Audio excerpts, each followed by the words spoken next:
пета част на Гран Купе. Двигателя вече е посглобен.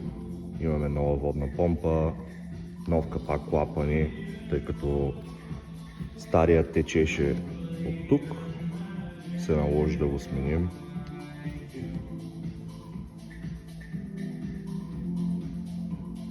Нови семеринги на колямовия вал, нов опръстен на горивната помпа, нов фланец, целият пакет гарнитури на масленото тяло са сменени, тихтунги на дюзите са почистени и проверени,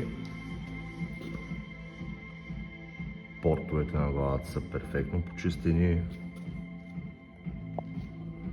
и сега остава да бъде дооборудван и монтиран, но преди това ще обслужа и скоростната кутия и раздатката.